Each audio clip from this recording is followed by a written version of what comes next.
নমস্কার বন্ধুরা, নতুন একটা ভিডিওতে আপনাদের সবাইকে স্বাগত জানাচ্ছি। আজকে আমি বানিয়ে দেখাবো হোমমেড কলার আইসক্রিম, যেটা খেতে এক কথায় অসাধারণ। আর গরমের দুপুরে বা বিকালে আইসক্রিম খেতে কিন্তু খুবই ভালো লাগে।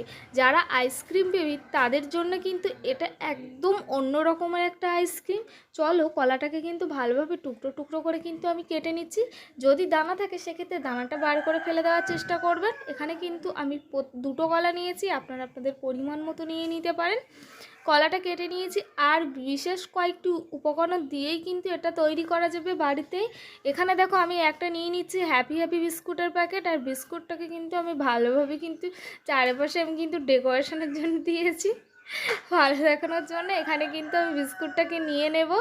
আপনারা চাইলে এখানে 2 প্যাকেট বিস্কুট ইউজ করতে পারেন। আমি এখানে কিন্তু বিস্কুটটাকে ছাড়িয়ে আমি কিন্তু মিক্সিং জারে নিয়ে নিচ্ছি, কারণ এটাকে কিন্তু আমি গুঁড়ো বানাবো, সেই কারণে কিন্তু আমি মিক্সি করে নিচ্ছি। মিক্সি করা কিন্তু আমার কমপ্লিট হয়ে গেছে। এবার দেখো, মিক্সিং জারের মধ্যে আমি নিয়ে নিচ্ছি কলাগুলো।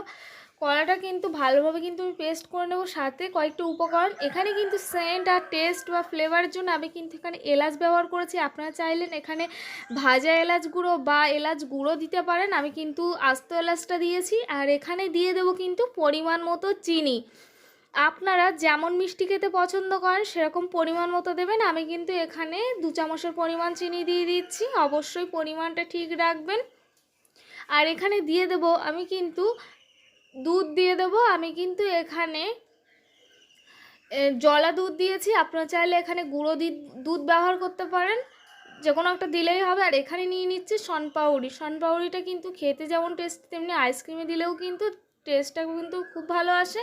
আর এখানে দেখো, আমি দুটো বাটি নিয়ে নিয়েছি আইসক্রিম বানানোর জন্য। আর এখানে দিয়ে দিচ্ছি প্রথমেই যেটা দিতে হবে সেটা কিন্তু আমি দিয়ে দিচ্ছি হ্যাপি হ্যাপি বিস্কুটের গুঁড়োটা কিন্তু আমি দুটো বাটিতে দিয়ে দিচ্ছি, 2 চামচ করে দেওয়া হয়ে গেছে।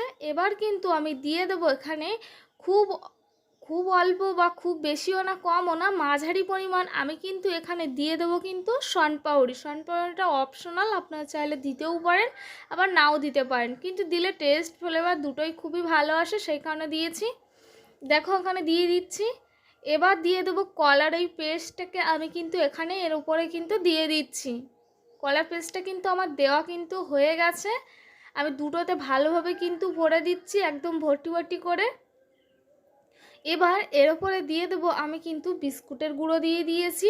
এখানে আমি কিন্তু দেখতে সুন্দর হওয়ার জন্যে বা ভালো লাগার জন্যে, খেতে অবশ্যই ভালো হবে, দেখতেও কিন্তু সুন্দর হওয়া চাই, সেইখানে দেখো আমি এখানে বিস্কুটের গুঁড়ো দিয়ে আমি কিন্তু এখানে কোনো রকম মিশিয়ে দেব না।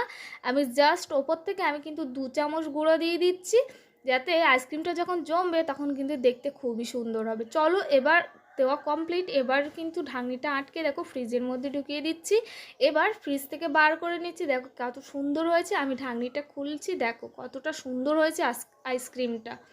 দেখলেই কেমন লোভ লোভ লাগছে। যারা আমাকে আইসক্রিম বানানোর জন্য বলেছে তারা অবশ্যই এই ভিডিওটা একটা লাইক কমেন্ট শেয়ার করো।